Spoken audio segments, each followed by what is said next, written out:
A very good afternoon, dear students. I hope you all are safe at your place. The thought of the day is never stop learning because life never stop teaching. As you all know that the pandemic situation is there, you all are at home. You never thought that you are gonna learn the subjects via online lectures. So this is something new for you that life teach you. Clear this the life create this type of situation. So every time something is new for you. So never stop learning because life never stop teaching. So this is the best time for learning. I, Professor Sonal Agrawal, welcome you all on the digital platform of Agrawal Vidya Vihar English Medium College. This is the lecture for the subject Banking Law and Practice Paper 1. In the last lecture what we did, I just want to brief out in short that in the last lecture we revised this topic that bankers try to set up. Set-off is the right of a banker to combine two accounts of the same persons where one account shows the credit balance and another account shows the debit balance in order to cover the loan default. Then we discuss the ingredients to set up that what are the basic conditions that the banker can exercise the right of set up. The first condition is that the banker must be exercise the right of set up when the debt must be a sum certain, when it is due against the same party, when debt must be due immediately and not for the future, and no agreement of the contrary. Then we discuss that automatic right of set-off. These are some of the conditions where there is no need to serve that banker is going to combine the accounts. There is no need to serve the notice. So these types of situations are known as the automatic right of setup.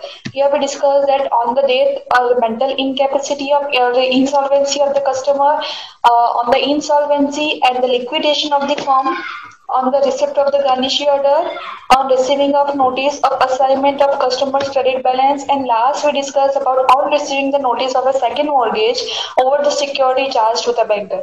These all things we revised in the last lecture.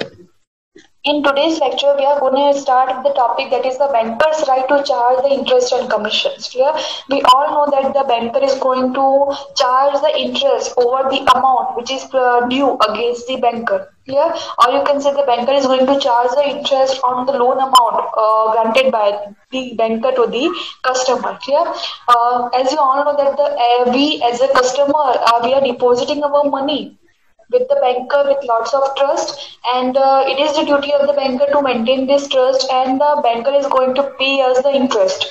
On different types of account, the rate of interest is different. On current account, you can say there is a minor interest, or it is not for interest earning source. For savings account, you may earn some interest. On the FD account, the interest rate is higher comparison to the savings account. So there is a different rate of interest for the different types of account. Similarly, here, what the banker is going to do, banker is going to pay us the amount of interest. Similarly, the banker is going to charge the amount of interest on the amount which is paid by a banker to the customer, or you can say on the loan amount. Yeah, suppose you have taken the overdraft facility, so on that amount you have to pay the interest. Suppose for the current account your balance is 9,000 rupees and you have withdrawn the amount of 11,000 rupees. So it means what you did, you have withdrawn excess 2,000 rupees from your current account. So on that 2,000 rupees, the banker is entitled to charge the interest. The banker is having the right to charge the interest.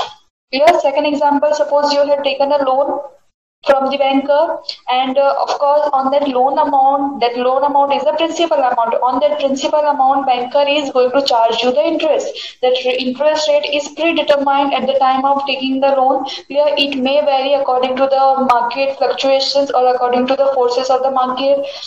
So these all things are going to affect the rate of interest, but the banker is having the right to charge the interest. Yeah? Similarly, the banker is also having the right to charge the commissions if any functions done by the banker in behalf of you, if any activity done by the banker in behalf of you. For an example, we are going to take the example of suppose discounting of bills. In that situation, the discount is the commission for bank. Here, banker is going to discount your bills, and here the banker is having the right to deduct this discount, and this is the discount for you, and this is the income for the banker. Clear? Suppose the banker is going to charge you if you want the draft facility Clear, the banker, what the banker is going to do, in behalf of you, the banker is going to prepare the draft, and on this preparation of the draft, the banker may charge you some of the commissions. Clear, suppose some advice is given by the banker, you want to share your shares, but if you don't want that for what companies of the shares you want to purchase, or at what price the share should be sold.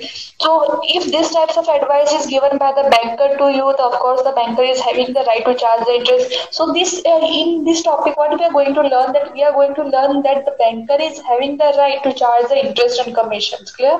The banker can also charge sometimes the compound interest also.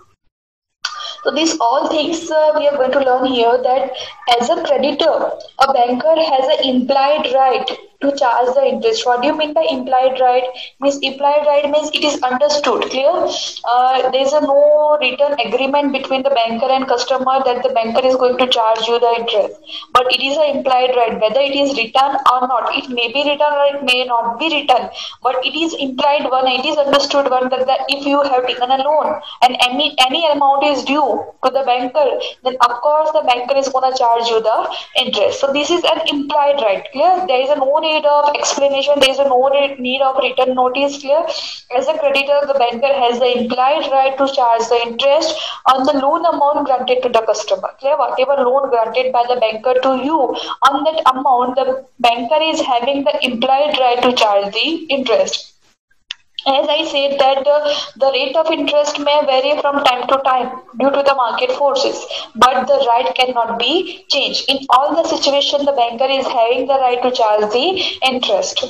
In the some way, incidental charges. Here we are gonna talk about some of the charges also. Okay, sometimes the incidental charges also charged by the banker, like service charges, processing fees, appraisal charges, manual charges, may be imposed by the banker to the customer, and these types of charges are the rights of the banker. Suppose some of the bank are charging the passbook facility charge. If you want a new passbook, then you have to pay. That amount is a minor one, but of course you have to pay. So these types of charges are known as the incidental charges. Clear? Suppose of course, for an example, BOB is charging if you want the new passbook facility, and no entry is made in your account in the passbook from 3 months. Then if you want the new passbook, then of course the BOB is going to charge you. Yeah, that charge is not going to paid by you as a customer in the cash form.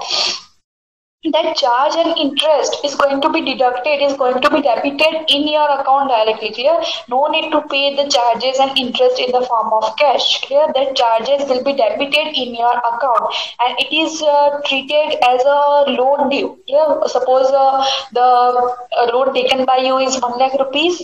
The interest on that loan is 10,000 rupees. So your loan which is due with interest is 1,10,000. It's not so that 1 lakh you have to pay in the cash form and the 10,000 that you can pay in any other form. What the banker is going to do, banker is going to debit your account with the amount of 1,10,000. Clear? Banker is not going to debit your account with amount of just 1 lakh rupees. That 10,000, that the amount of interest is also treated as a loan amount due, and that amount of charges is also treated as loan amount due. Banker is going to debit these charges from your account. So these types of right the banker is having. I have prepared a summary for you, that the bankers try to get the interest from you, the bankers try to get the commission from you, and the bankers try to deduct the incidental charges. Clear? The first thing is about the interest, that the bankers try to deduct the interest on all the outstanding amount. Clear? Whatever amount is outstanding to pay to the banker, on that amount the banker is having the right to charge the interest. The second one is about the commissions. Whenever bank perform as an agent of the customer, When the banker called the agent of the customer, we already discussed this point on the chapter number 1, that the general relationship between the banker and customer. Whenever a banker is going to perform any duty in behalf of the customer, in that situation, the banker is called the agent of the customer. And for this agency functions, for this agency services, there is a legal right to the banker to charge a commission. The banker may charge you. If the banker is not going to charge you, so this is some of the extra facility will be given by the customer, will be given by the banker to the customer to increase the level of customer satisfaction. But the banker is also having the right to charge you the commission. If banker is going to charge you for these types of activity, so you as a customer cannot file the claim on the court against the banker. Why? Because the banker is having the right to charge this type of commission from you. While collecting the check or accepting the check in behalf of you, while paying the bill of exchanges in behalf of you, these all are the example that in that situation the banker can charge the commission. I hope it is understand. The next is about the incidental charges. Sometimes some incidental charges charged by the banker from you. I have given you the practical example of the passbook. Yeah? If you want the new passbook, so some of the banks are charging the charges and some of the banks are not charging the charges. In some of the banks, the passbook facilities is not available. They are going to provide you the e-statements. Clear? They are not going to provide you the passbook. So it differ from bank to bank. Clear? Your experience of some of the bank is different. For example, here Kotak Bank is not providing the passbook facility to the customer. They are providing just the e-statement facility. They are going to send you the monthly e-statement, or if you want the statement for any particular time period, so they are going to send you the statement for that particular time period. So these types of facility is given by some of the banks. BOP is going to charge the interest for the ATM. So these charges may differ from the rules and regulations of the bank to bank. Clear? Now, if the bank is going to charge you these types of charges, so or you can say that if the bank is going to debit these types of charges from your account, so you as a customer cannot claim against the banker. Why? Because the banker is having the right to charge you these types of interest and commission and incidental charges. If banker is not charging you, so it is the extra facility given by the banker due to the increased level of competition and to attract you to grab the customer. But if the banker is going to charge you, so you cannot file the claim. So it is very, very simple that the banker is having the right. The banker is having the right to charge the interest, commission, and incidental charges from the account of the customer. The next point that we are going to discuss is a banker's obligation to honor the check. Till now we discussed about the banker's right. That first we discussed about the banker's right of lion. Then we discussed the banker's right of appropriation of payment. Then we discussed about the banker's right to set up the accounts. Then we discussed about the banker's right to charge the interest and commission from the account of the customer.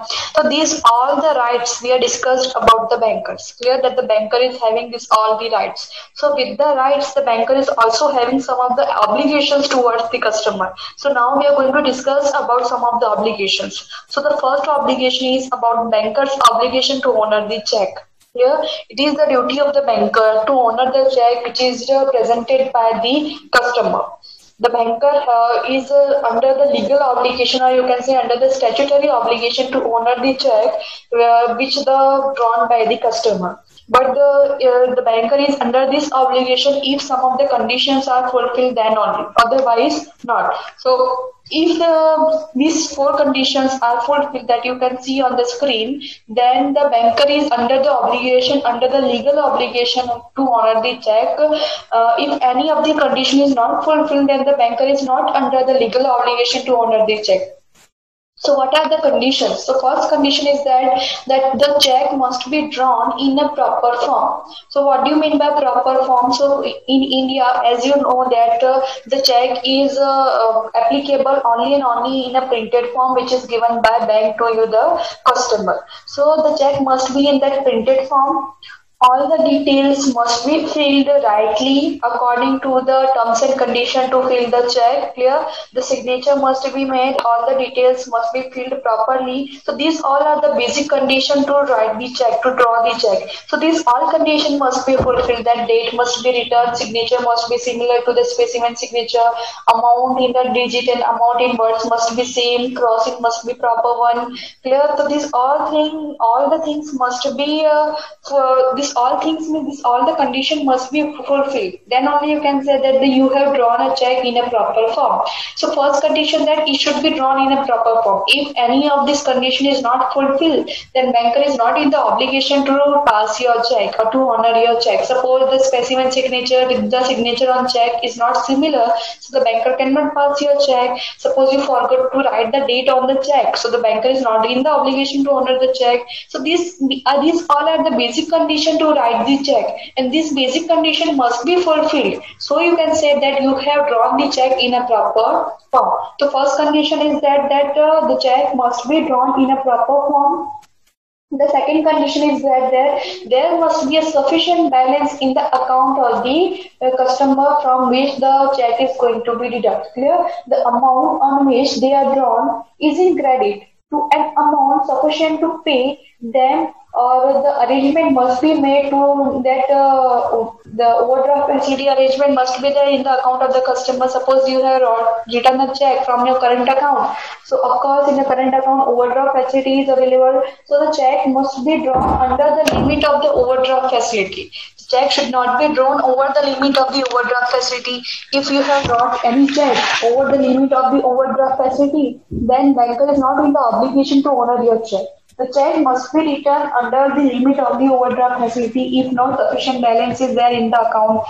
So two conditions are there. First condition is there must be a sufficient balance, and if there is no sufficient balance in the account, so there must be facility of overdraft, and if this is so, then the check must be passed under the limit of the overdraft. Clear? Suppose the overdraft limit of your account is 10,000 rupees, and the excess balance that you have wrought on a check is 11,000 rupees. So the banker is not under the obligation to pass your check. Why? Because your check exceeds the overdraft limit, and the banker cannot grant you the overdraft for 11,000 rupees. The banker can grant you the overdraft only for the 10,000 rupees. So if there is no sufficient balance, so there must be appropriate provision to provide the fund to pass the check.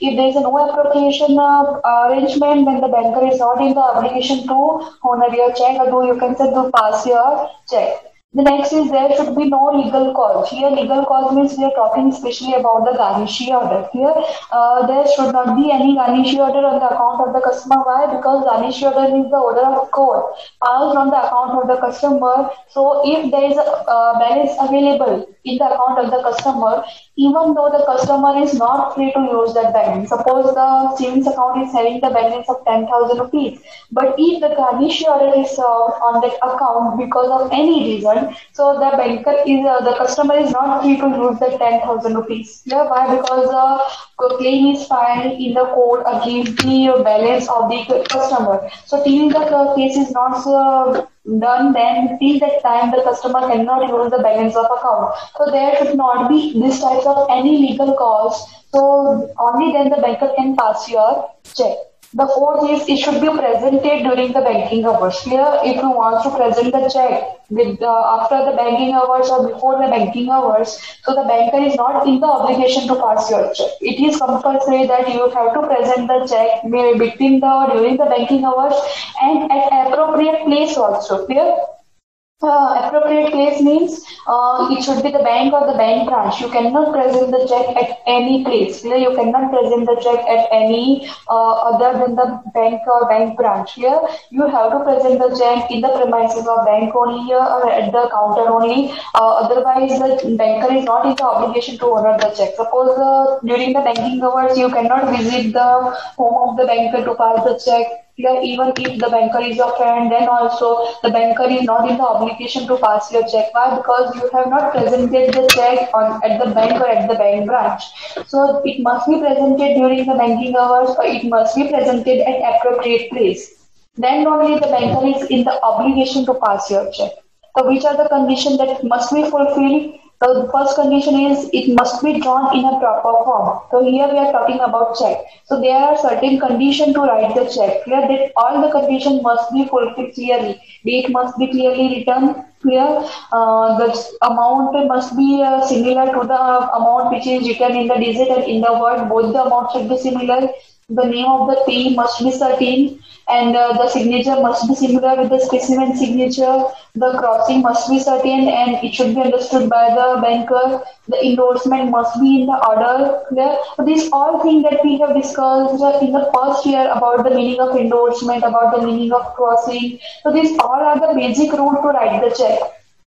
So these all the basic rule to write the check must be fulfilled clearly. Then only the banker is in the obligation to draw the check, to pass the check which is drawn by you. I hope it is clear. The first condition you have drawn, drawn means you have presented the check, you have written the check. Clear? You are the drawer and the banker is the drawee, and the person whose name is written on the check is known as the payee. Three parties are there of the check. I hope you are all are familiar with this word. Clear? Drawer means the customer who wrote the check, drawee means the banker, and the payee means the person who is going to receive the amount of the check, whose name is written on the check. Clear? So these three parties are there, and you have drawn the check. So the banker is in the obligation to pass your check only and only if you have written in a proper manner. The second condition is that there must be a sufficient balance in your account to deduct the balance of the check. Here, suppose you have wrote the check of 10,000 rupees and there is a balance of 15,000 in the account of you. So of course the banker is under the obligation to pass your check. But if there is no obligation, suppose you are having a saving account and you wrote the check of 10,000 and in the account you are having the balance of only 7,000 rupees. So, in that situation, the banker may reject your check due to the reason of insufficient fund or insufficient balance. So, I hope it is clear. The next one is about there should not be any legal cause to reject the check. There should not be any legal reason you can say to reject your check. Here, one of the best example of the legal reason is about the garnishee order. Here, garnishee order is the order of the court, and if this type of order is received by the banker, so here the banker cannot use the fund which is available in your account. Even you, as the owner of the account, as a customer of the bank, cannot use the balance of your account. So here the banker can reject the check which is drawn by you on the legal cause, on the basis of legal cause, and that legal cause may be the court order or maybe the garnishee order. So there should not be such type of legal cause. The next one is you have to present the check during the banking hours only and at a banking place only. Here, if you want to present the check before the banking hours or after the banking hours, the banker is not under the obligation to accept your check. The banker may deny to accept your check before the banking hours and after the banking hours. Here, so and second thing, you have to present the check at the banking place only. Here, that place must be bank or the bank branch. You cannot present the check at any place. You have to present this check at the banking premises only. So these all are the basic conditions that must be fulfilled. If these conditions are fulfilled, then of course the banker is under the obligation to honor the check. So today we have discussed about the basic condition that must be fulfilled. In the next lecture, what we are going to discuss that suppose these conditions are fulfilled, even though the banker declined to accept your check or the banker forgot to pass you the check and you have to suffer the loss, then what are the conditions, then what are the, who is responsible for this loss, what are the legal actions that you can take, and what are the conditions if the banker reject your check, even if all the conditions are fulfilled, then which types of steps that you as a customer can take. So these all things we are going to discuss in next lecture. What we discussed today, we discussed that the basic condition which must be fulfilled, then only the banker is under the legal obligation to honor your check. Yeah? So these four conditions must be fulfilled, then only the banker is under the obligation or the legal obligation or the statutory obligation to pass your check or to accept your check. I hope it is done. It is very, very simple, and we all are using the check facility, so we can understand in a better way. There is no need of more and more explanation. It is very simple, and why? Because we all are using the check facilities. So now we are going to meet in the next lecture. Till then, stay home, stay safe, start learning. Have a good day. Thank you.